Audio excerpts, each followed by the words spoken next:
Merhaba arkadaşlar, örgü kanalıma hoş geldiniz. Minik kız çocuklarımız için kolay ve güzel tığ işi bir bebek takımı yaptım. Bakın bu şekilde çok güzel tığ işi bir ayakkabı yaptım. Yine bunun takımı olarak çok güzel tığ işi bolero yelek yaptım bakın. Yine tığ işi çok güzel çiçekli bebek şapkası yaptım. Ve çok güzel tığ işi bir askılı bebek elbisesi yaptım. Ben bu takımı 3-6 ay arası bir bebek ölçüsüne göre yaptım. Ama siz isterseniz her yaş çocuklarınız için yapabilirsiniz. Siz de bunun gibi güzel bir takım yapmak isterseniz ayakkabının, şapkanın ve bolero yelek anlatımlarını yaptım. YouTube kanalıma yükledim. Bunların olduğu YouTube linkini izlediğiniz bu videonun açıklama bölümüne ekliyorum. Siz o linkler üzerine tıklarsanız bunun gibi güzel bir takım yapabilirsiniz. Biz bugün bu kolay ve güzel tığ işi elbise örgüsünü yapacağız arkadaşlar. Elbise örgüsü bakın çok güzel modelli. Elbise örgüsüne yapacak olduğunuz çocuğun bel ölçüsüne göre zincir yaparak başlıyoruz. Ben bugün 3-6 ay arası bir bebek ölçüsüne göre yapıyorum. Bu ölçüde oldu arkadaşlar.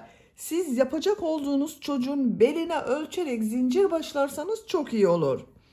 İlk önce bu etek bölümünü yapıyoruz. Sonra bu yaka bölümünü yapıyoruz. Bakın çok güzel. Askılı yaptım. Askı ucuna düğmeler yaptım. Bakın bebeğe giydirip çıkarması kolay. Yakaya düğme ilikleri yaptım. Askıya diktiğim düğmeleri buraya takıyorum.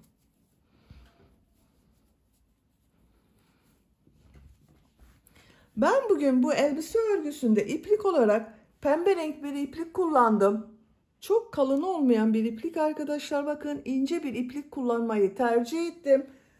Kullandığım iplik üzerinde 100 gram iplikte 360 metre var.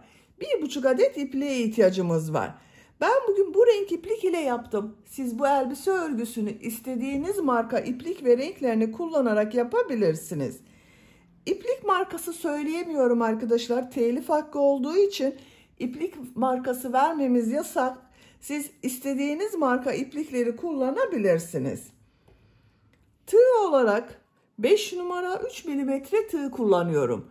Elimin sıklığına göre bu tığı kullandım. Yumuşak bir örgü elde ettim. Sizin elinizin sıklığına göre 3,5-4 milimetre tığları tercih edebilirsiniz. Kullandığınız iplik üzerinde kaç numara tığ kullanmanız gerektiği tavsiye edilmektedir. 10 numaraya göre tığları kullanırsanız daha güzel örgüler elde edersiniz. İpliği tığı hazırlayalım. Hep birlikte bu kolay elbise örgüsüne başlayalım. Örgü kanalıma abone değilseniz abone olmayı unutmayın lütfen. Örgü kanalıma abone olmak ücretsiz. Örgü kanalıma ücretsiz abone olup orada bulunan zil şeklini dokunarak açık yaparsanız kanalıma video yüklediğim zaman ilk önce size bildirim gelir. Örgülerimden herkesten önce sizin haberiniz olur. İzlediğiniz videolarıma beğeni ve yorumlarınızı yaparsanız çok sevinirim arkadaşlar. Videolarıma beğeni yaptığınızda yanında Hype Gönder bölümü görünecektir. Hype Gönder'e tıklayıp puan gönderirseniz de ayrıca çok sevinirim. Sizlerden gelen bu puanlar örgü kanalımın devamlılığı için çok önemli. Şimdiden hepinize teşekkür ederim. Kolay gelsin. İyi çalışmalar.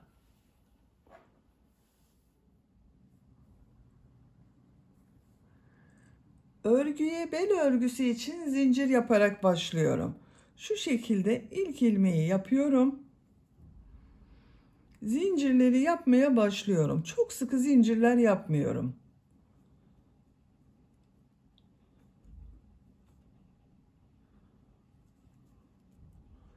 ...96 zincir yapalım. 96 zincir yaptım. Bakın çok sıkı zincir yapmadım. Esnek oldu arkadaşlar. Ölçüyorum.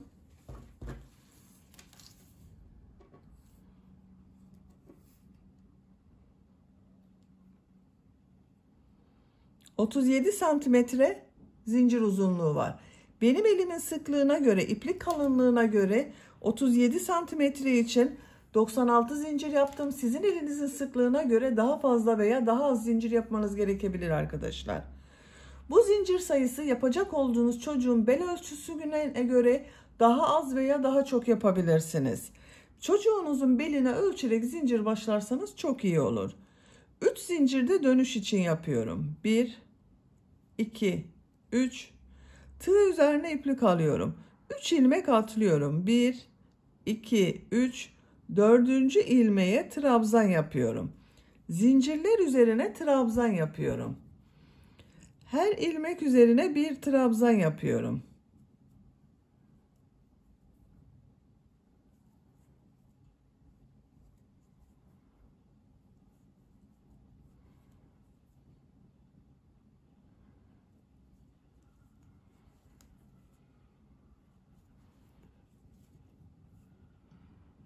Sıra sonuna kadar devam edelim.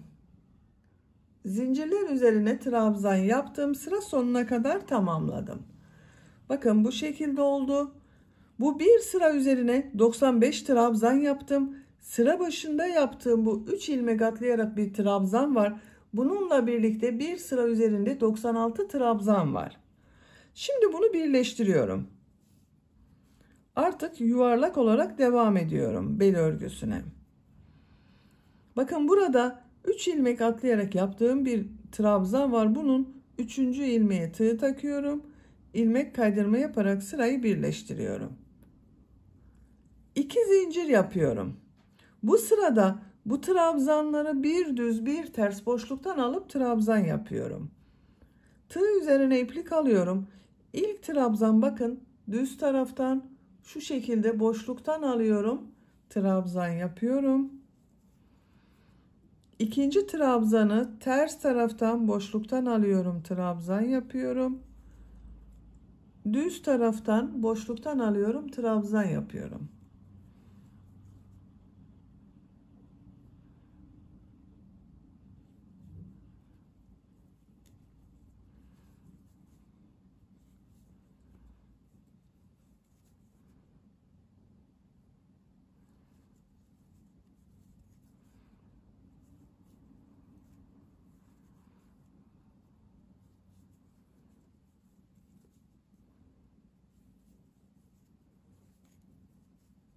Bakın görüntüsü bu şekilde oluyor.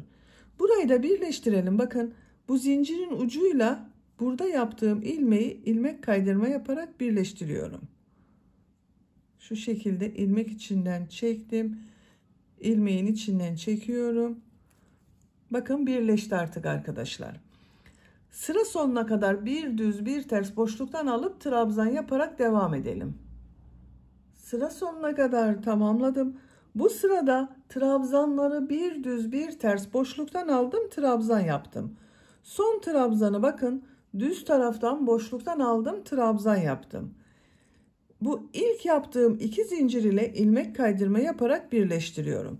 Sıra başında yaptığım bu 2 zincirde bakın ters tarafta görünen trabzan oldu arkadaşlar. Bakın bel örgüsü esnek oldu. 2 zincir yapıyorum. Bu sırada yaptığım bu trabzanları nasıl görüyorsam o şekilde boşluktan alıyorum, trabzan yapıyorum. Düz tarafta görüyorum, düz taraftan boşluktan alıyorum, trabzan yapıyorum. Ters tarafta görüyorum, ters taraftan boşluktan alıyorum, trabzan yapıyorum. Bir düz bir ters boşluktan alarak trabzan yapıyorum.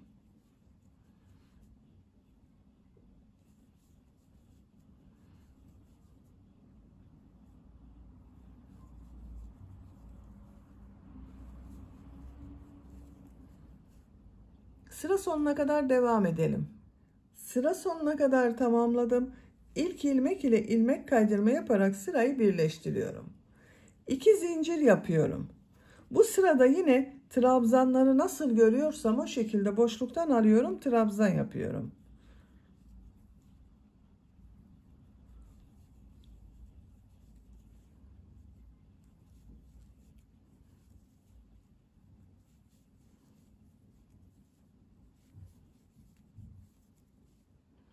Sıra sonuna kadar devam edelim. Sıra sonuna kadar tamamladım. İlk ilmek ile ilmek kaydırma yaparak sırayı birleştiriyorum. 1, 2, 3, 4 sıra oldu. Ben burada bitiriyorum bel örgüsünü arkadaşlar. Siz tercihinize göre 1 veya 2 sıra devam edebilirsiniz. Kaç santimetre yaptığımı ölçüyorum. 3 santimetre genişlik var. Benim yapacağım ölçü için bu yeterli. Dediğim gibi siz biraz geniş olsun istiyorsanız bir sıra daha bir düz bir ters örgü yapabilirsiniz. Esnek oldu. Bakın bel örgüsü çok güzel oldu. Şimdi bir sıra sık iğne yapıyorum. Bir zincir yapıyorum. İlk ilmek üzerine sık iğne yapıyorum. Diğer ilmeklere sık iğne yaparak devam ediyorum.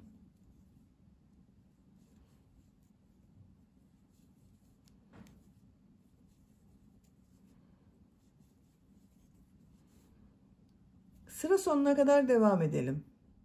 Sıra sonuna kadar tamamladım.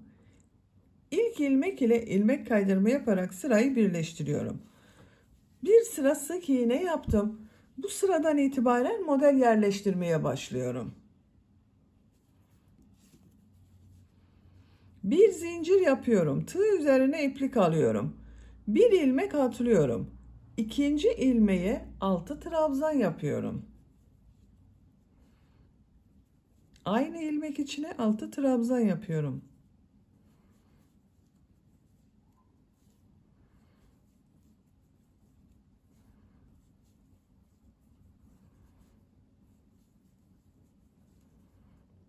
Altı trabzan yaptım. Bir zincir yapıyorum. 2 ilmek atlıyorum. Üçüncü ilmeğe sık iğne yapıyorum. Bir zincir yapıyorum. Bir ilmek atlıyorum. 6 trabzan yapıyorum. Aynı ilmek içine 6 trabzan yapıyorum.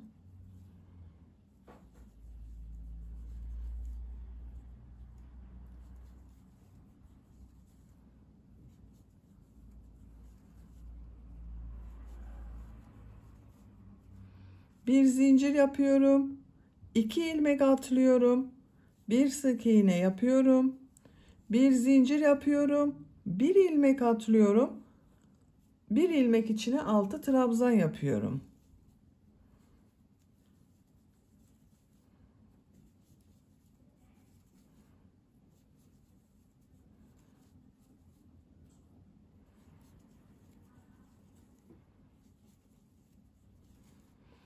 Bakın.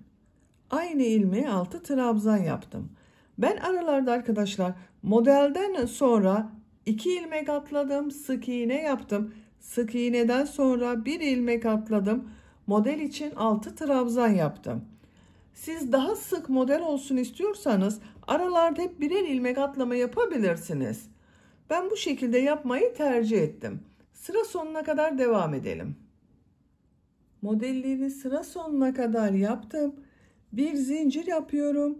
Bir ilmek atlıyorum. Bu ilk yaptığım ilmek ile ilmek kaydırma yaparak sırayı birleştiriyorum. Bu sırada model yerleştirmesini yaptık. Bakın bu şekilde oldu arkadaşlar.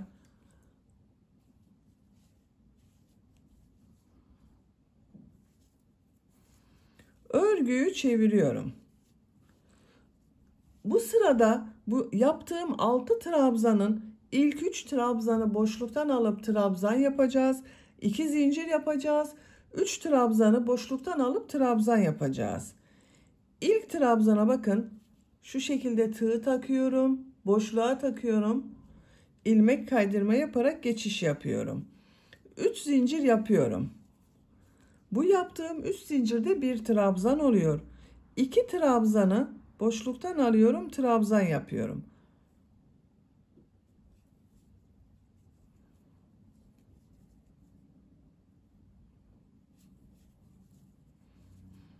Burada yaptığım 3 zincir ile birlikte 3 trabzan oldu. 2 zincir yapıyorum. 3 trabzan var. Bu 3 trabzanı boşluktan alıyorum, trabzan yapıyorum.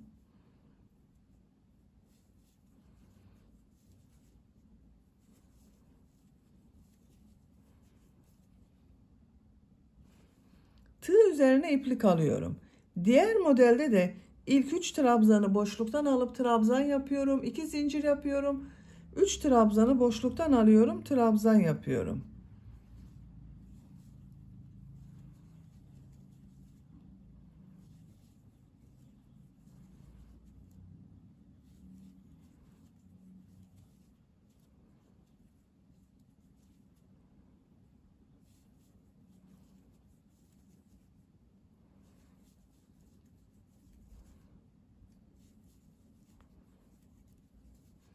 Bakın düz tarafın görüntüsü bu şekilde oluyor.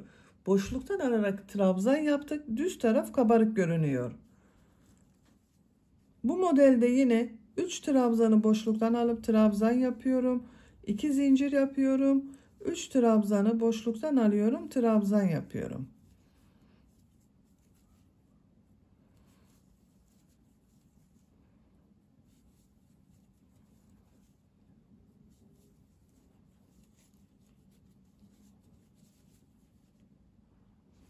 Sıra sonuna kadar devam edelim. Sıra sonuna kadar tamamladım. İlk model ile son modeli ilmek kaydırma yaparak birleştiriyorum. Bu ilmeğe tığ takıyorum, iplik aldım, içinden çekiyorum. Bir zincir yapıyorum, örgüyü çeviriyorum. Bu iki model ortasına bakın bir boşluk var. Buraya bir sık iğne yapıyorum. Bir zincir yapıyorum.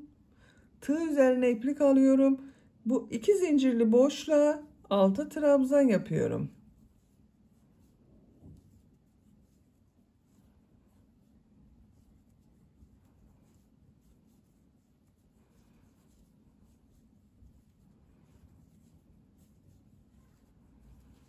Altı trabzan yaptım. Bir zincir yapıyorum. İki model ortasında bir boşluk var.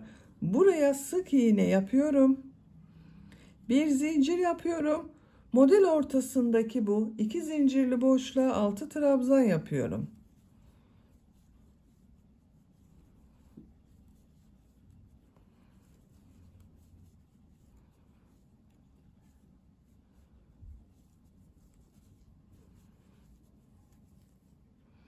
Altı trabzan yaptım. Bir zincir yapıyorum.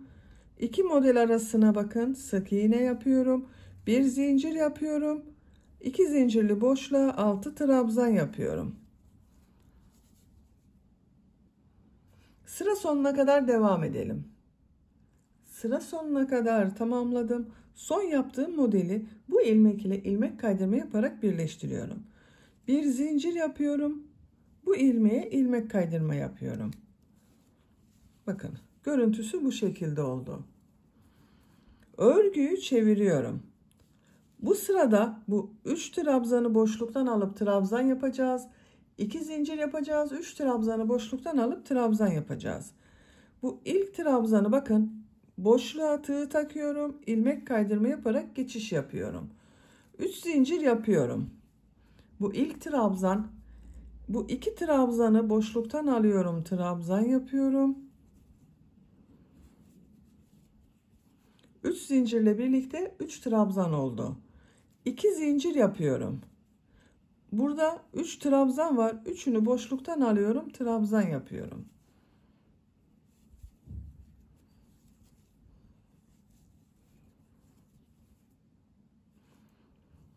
Diğer modelde 3 trabzan boşluktan alıp trabzan yapıyorum. 2 zincir yapıyorum. 3 trabzanı boşluktan alıyorum. Trabzan yapıyorum.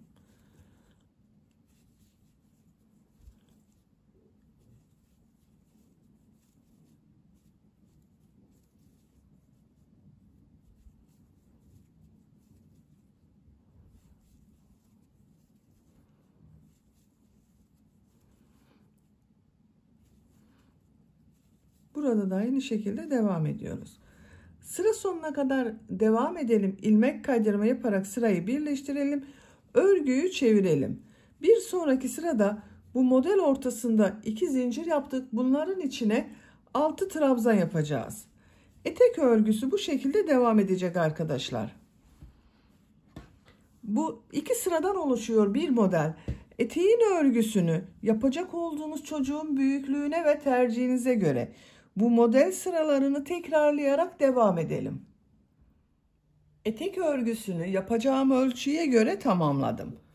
Modelleri sayıyorum. 1, 2, 3, 4, 5, 6, 7, 8, 9, 10 kabarık model yaptım. Bakın 11. sırada örgünün ters tarafından 3 trabzanı boşluktan aldım. Trabzan yaptım.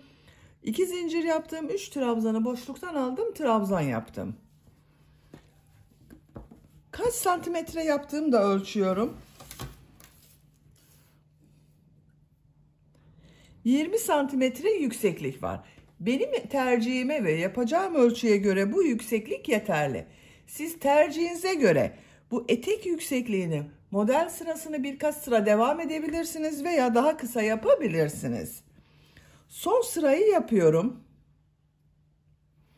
Bakın en son ilmek kaydırma yaparak sırayı birleştirdim. Örgüyü çeviriyorum. Bu boşluğa bir sık iğne yapıyorum. Bir zincir yapıyorum. Son sırada bu model ortasına 8 trabzan yapıyorum.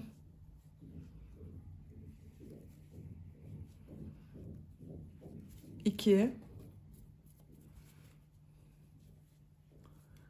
3, 4, 5,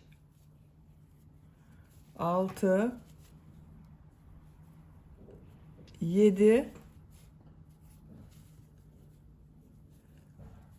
8. 8 trabzan yaptım. Bir zincir yapıyorum. Bu iki model ortasına sık iğne yapıyorum.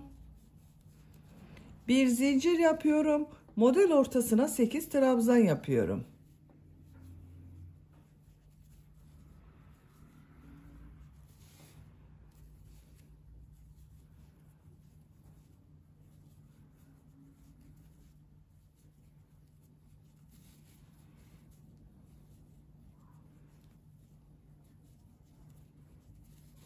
Bir zincir yapıyorum. İki model ortasına sık iğne yapıyorum.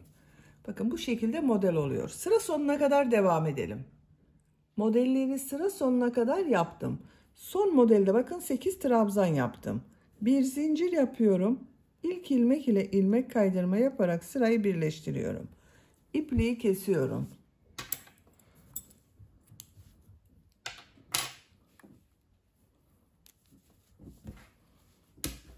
Bakın arkadaşlar, etek bölümünü bitirdik. Çok güzel oldu. Şimdi elbisenin bu yaka bölümünü yapalım. Yaka bölümünü yapmak için ilk önce işaret yapıyorum. Bakın arka bölümde birleştirme yaptığım yere işaret yaptım. Şu şekilde eteği ikiye katlıyorum. Ön ortayı buluyorum. Burası ön orta, bakın. Buradan sayıyorum. 1, 2, 3, 4, 5, 6, 7, 8, 9, 10, 11, 12, 13. 13. trabzana işaret yapıyorum. Diğer tarafa da sayıyorum.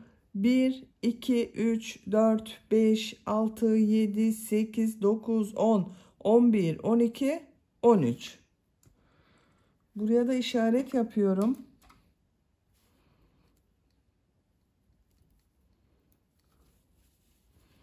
Bakın orta noktadan 13 bu tarafa saydık, 13. bu tarafa saydık. Benim yapacağım ölçü için yeterli. Yaka bölümünde bu sıra başında ve sıra sonunda 7 trabzanı bu bel örgüsünde yaptığımız gibi bir düz bir ters örgü yapacağız. Orta bölümde etek bölümünde yaptığımız modelleri yapacağız.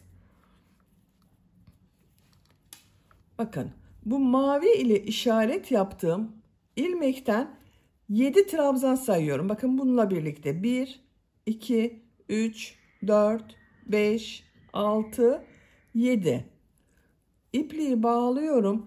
Bu 7 trabzan kenar bandı olacak arkadaşlar. Bu trabzandan ilmek alıyorum. 3 zincir yapıyorum. Tığ üzerine iplik alıyorum. Ters tarafta görüyorum. Ters taraftan boşluktan alıyorum. Trabzan yapıyorum. Düz tarafta görüyorum. Düz taraftan boşluktan alıyorum, trabzan yapıyorum. Ters taraftan boşluktan alıyorum, trabzan yapıyorum. Düz taraftan boşluktan alıyorum, trabzan yapıyorum.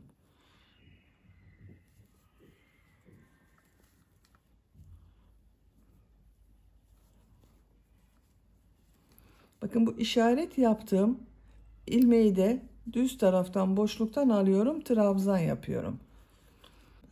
Sıra başında yaptığım bu üst zincirde bir trabzan oluyor. Bakın 1, 2, 3, 4, 5, 6, 7. Şimdi model yerleştirmeye başlıyorum. Tığ üzerine iplik alıyorum. 1, 2, 3 ilmek atlıyorum. Dördüncü ilmeğe 6 trabzan yapıyorum.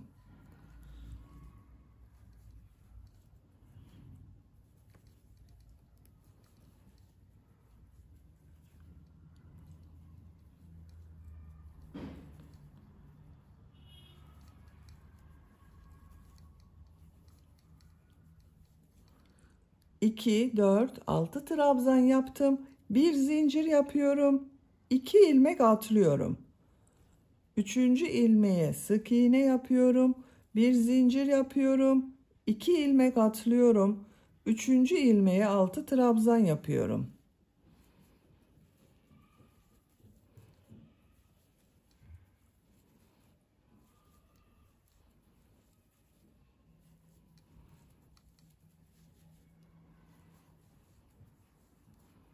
Altı trabzan yaptım. Bir zincir yapıyorum.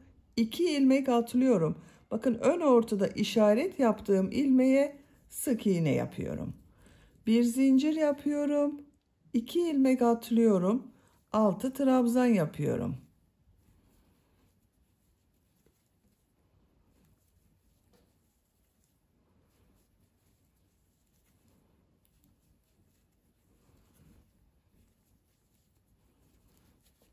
Bir zincir yapıyorum. 2 ilmek atlıyorum. Sık iğne yapıyorum.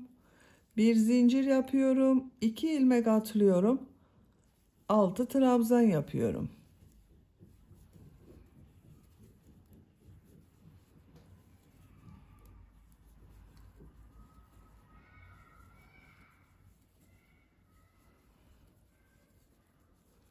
Bir, 2, 3, 4 model yaptık bakın. Şimdi burada yaptığım gibi 7 trabzanı nasıl görüyorsam o şekilde boşluktan alıp trabzan yapıyorum. Tığ üzerine iplik alıyorum. 1, 2, 3 ilmek atlıyorum. Bu işaret yaptığım trabzan boşluktan alıyorum, trabzan yapıyorum. Ters taraftan boşluktan alıyorum, trabzan yapıyorum. Düz taraftan boşluktan alıyorum, trabzan yapıyorum.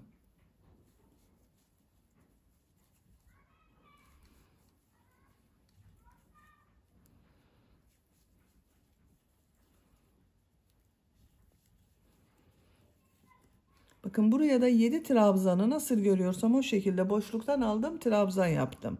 1, 2, 3, 4, 5, 6, 7. 3 zincir yapıyorum. Örgüyü çeviriyorum. İlk 7 trabzanı nasıl görüyorsam o şekilde boşluktan alıyorum, trabzan yapıyorum.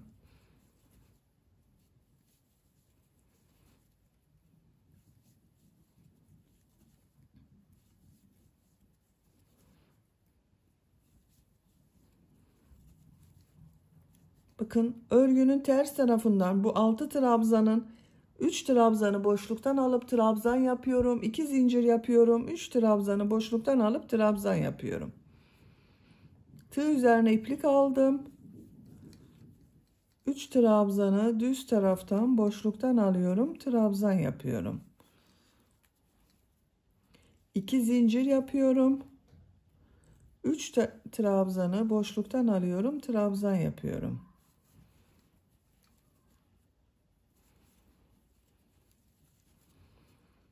Burada yine 3 trabzanı boşluktan alıyorum, trabzan yapıyorum. 2 zincir yapıyorum. 3 trabzanı boşluktan alıyorum, trabzan yapıyorum.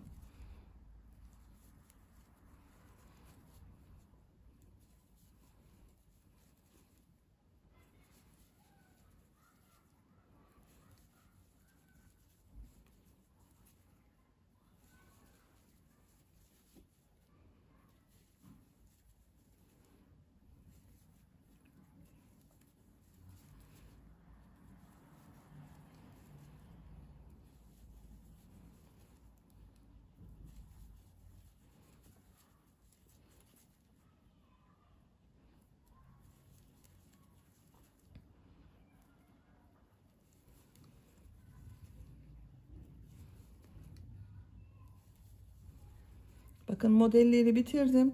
4 modeli tamamladım. 1, 2, 3, 4. Kenarda yaptığım bu 7 trabzanı nasıl görüyorsam o şekilde boşluktan alıyorum, trabzan yapıyorum.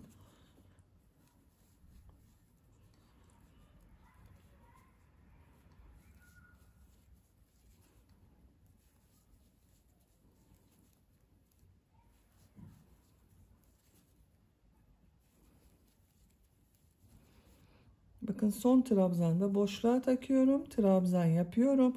3 zincir yapıyorum, örgüyü çeviriyorum. İlk 7 trabzanı nasıl görüyorsam o şekilde boşluktan alarak trabzan yapıyorum.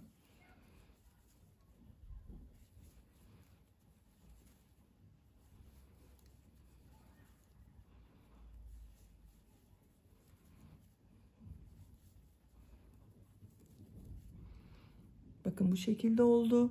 Tığ üzerine iplik alıyorum. Bu model ortasına 6 trabzan yapıyorum.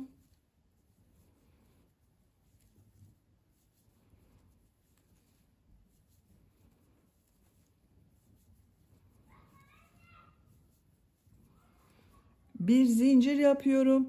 2 model ortasına sık iğne yapıyorum. Bir zincir yapıyorum. Model ortasına 6 trabzan yapıyorum.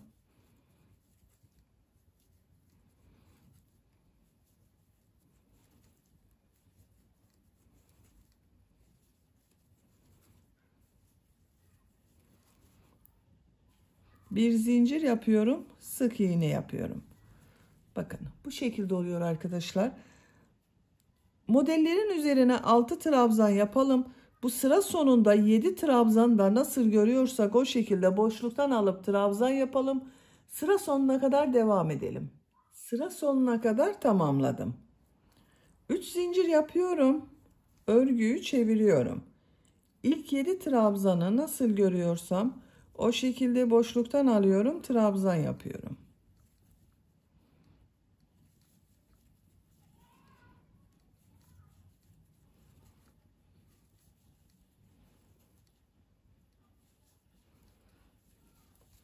Modelde ilk 3 trabzanı boşluktan alıyorum, trabzan yapıyorum.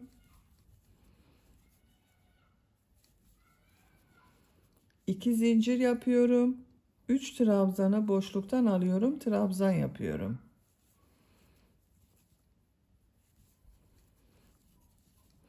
Diğer modelde de aynı şekilde devam ediyorum.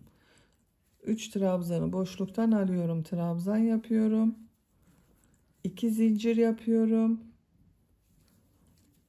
3 trabzanı boşluktan alıyorum, trabzan yapıyorum. Bakın düz tarafın görüntüsü bu şekilde oluyor arkadaşlar. Yaka örgüsü bu şekilde devam edecek. Yapacak olduğunuz çocuğun büyüklüğüne göre bu yaka modellerini tekrarlayarak devam edelim. Yaka örgüsünü 5 model sırası tamamladım.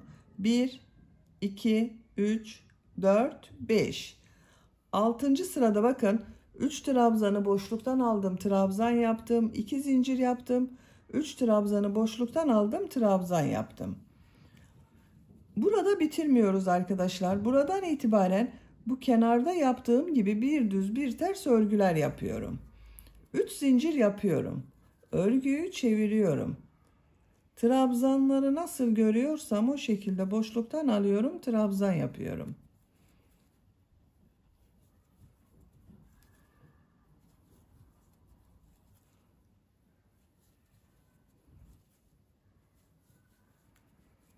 Yedi trabzanı nasıl görüyorsam o şekilde boşluktan aldım, trabzan yaptım. Bu trabzanları da bir düz bir ters boşluktan alarak trabzan yapıyorum. En son bakın düz taraftan boşluktan aldım, trabzan yaptım. Ters taraftan boşluktan alıyorum, trabzan yapıyorum. Düz taraftan boşluktan alıyorum, trabzan yapıyorum.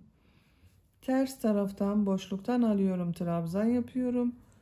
Düz taraftan boşluktan alıyorum, trabzan yapıyorum. Ters taraftan boşluktan alıp trabzan yapıyorum. Düz taraftan boşluktan alıp trabzan yapıyorum. Burasının devamı oluyor bakın. Buraya kadar devam edelim. Buraya kadar trabzanları bir düz bir ters boşluktan aldım, trabzan yaptım. Sıra sonunda bakın burada modelde 2 trabzan kaldı. En son düz taraftan boşluktan aldım, trabzan yaptım. Bu kenarda yaptığım trabzanların da bakın bu düz tarafta yaptığım trabzan arkadaşlar. Bu arada tek trabzan yapmam gerekiyor. Onun için bu 2 trabzanı birlikte alarak ters taraftan boşluktan alıyorum, trabzan yapıyorum. Bakın 2 trabzanı birlikte alıyorum, ters taraftan trabzan yapıyorum. Düz taraftan trabzan yapıyorum, ters taraftan trabzan yapıyorum.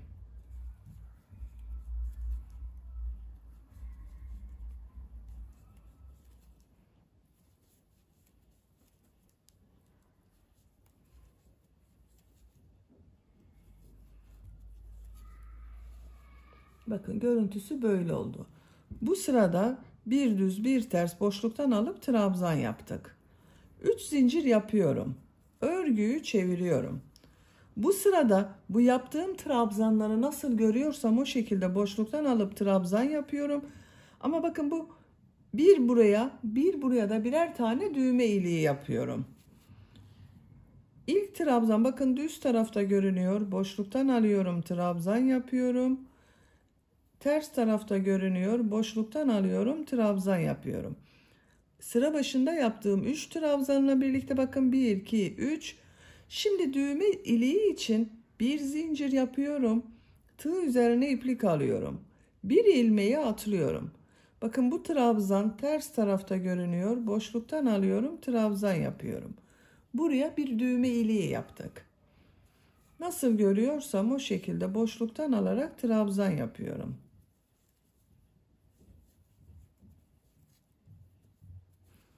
Sıra sonunda 4 ilmek kalasıya kadar nasıl görüyorsak o şekilde boşluktan alıp trabzan yapalım.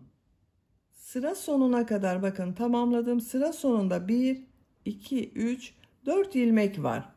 Buraya kadar nasıl görüyorsam o şekilde boşluktan aldım, trabzan yaptım. Düğme iliği için bir zincir yapıyorum. Tığ üzerine iplik alıyorum. Bir ilmeği atlıyorum. Bakın en son ters taraftan boşluktan aldım, trabzan yaptım. Bu ilmeği atlıyorum. Diğer ilmeği bakın ters taraftan boşluktan alıyorum, trabzan yapıyorum. Düz taraftan boşluktan alıyorum, trabzan yapıyorum. Ters taraftan boşluktan alıyorum, trabzan yapıyorum.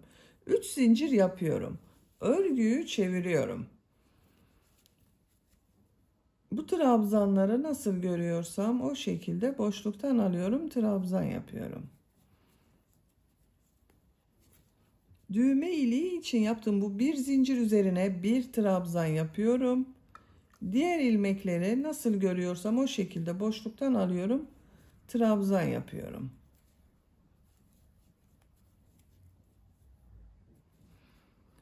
Buraya kadar devam edelim. Düğme iliğine kadar bakın tamamladım. Bu düğme iliği için yaptığım bir zincir üzerine bir trabzan yapıyorum. Düz taraftan boşluktan alıyorum, trabzan yapıyorum. Ters taraftan boşluktan alıyorum, trabzan yapıyorum. Boşluktan aldım, trabzan yaptım. İpliği kesiyorum.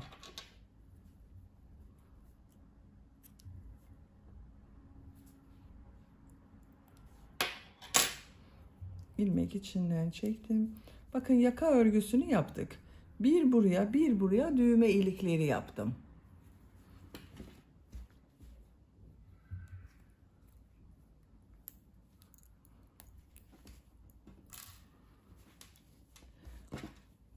Şimdi askılarını yapalım elbisenin arkadaşlar. Bakın bu arka ortadan sayıyorum. 1 2 3 4 5 6 7. ilmeğe iplik bağlıyorum.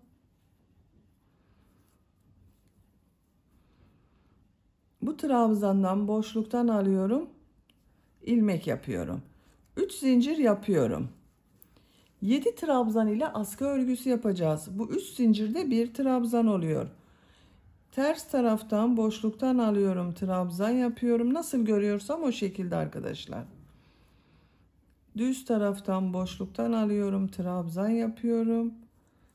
Ters taraftan boşluktan alıyorum, trabzan yapıyorum.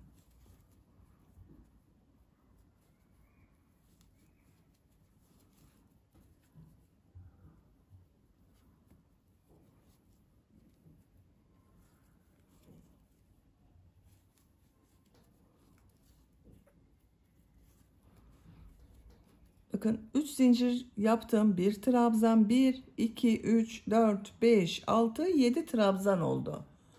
3 zincir yapıyorum. Örgüyü çeviriyorum. Nasıl görüyorsam o şekilde boşluktan alıyorum, trabzan yapıyorum.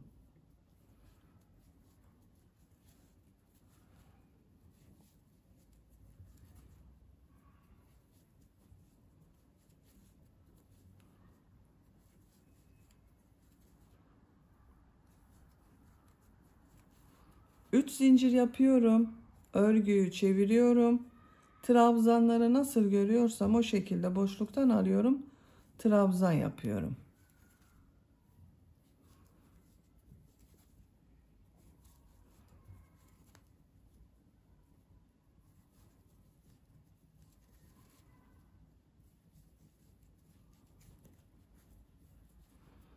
Bu askı örgüsü bu şekilde devam edecek. Diğer askıyı da başlayalım. İki askının örgüsüne birlikte devam ederiz. İpliğin diğer ucunu çıkardım. Buradan yine sayıyorum bakın. 1, 2, 3, 4, 5, 6, 7.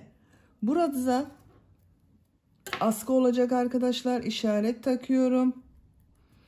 Bakın bu 7. ilmek burası oluyor. Buradan itibaren 7 ilmek daha sayıyorum. Bakın 1, 2, 3, 4, 5, 6, 7. Buraya iplik bağlıyorum.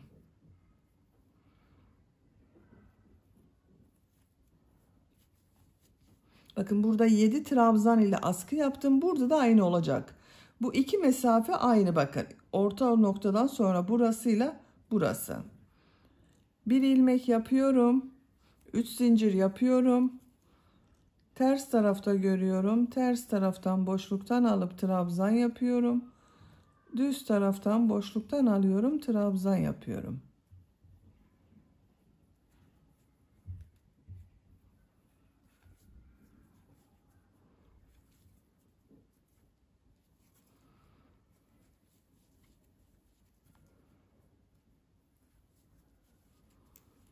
Bu işaret yaptığım bakın düz taraftan boşluktan alıyorum, trabzan yapıyorum. 3 zincir yapıyorum. Örgüyü çeviriyorum. Nasıl görüyorsam o şekilde boşluktan alıyorum, trabzan yapıyorum.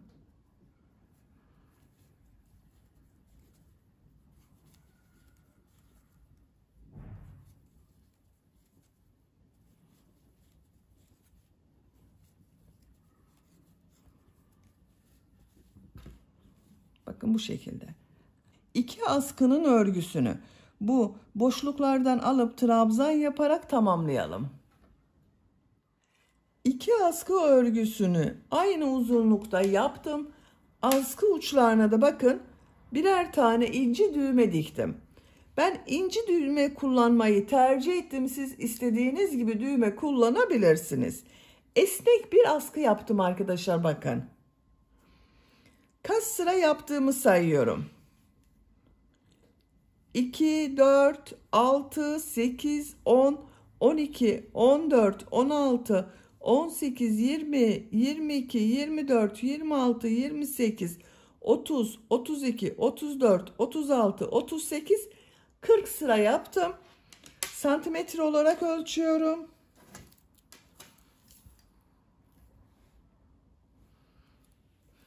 ...28 santimetre askı uzunluğu var.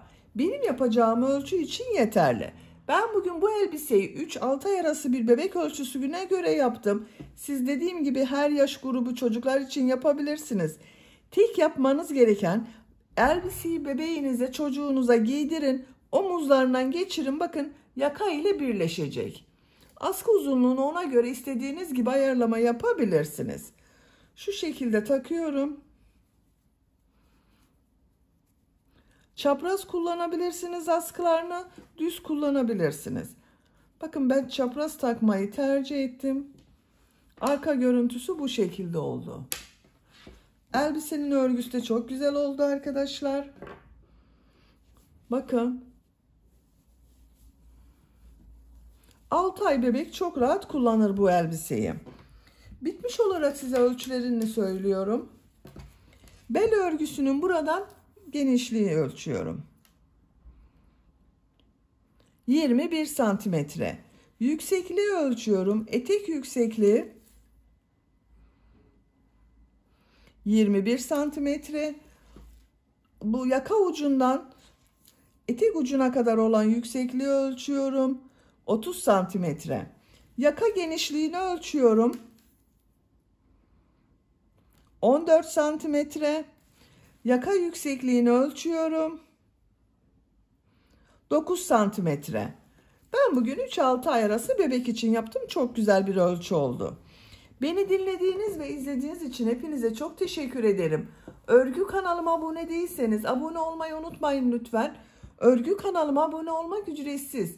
Örgü kanalıma ücretsiz abone olup orada bulunan zil şeklini dokunarak açık yaparsanız kanalıma video yüklediğim zaman ilk önce size bildirim gelir. Örgülerimden herkesten önce sizin haberiniz olur. İzlediğiniz videolarıma beğeni ve yorumlarınızı yaparsanız çok sevinirim arkadaşlar. Sizlerle yeni örgülerde görüşmek dileğiyle. Hoşça kalın, sevgiyle kalın.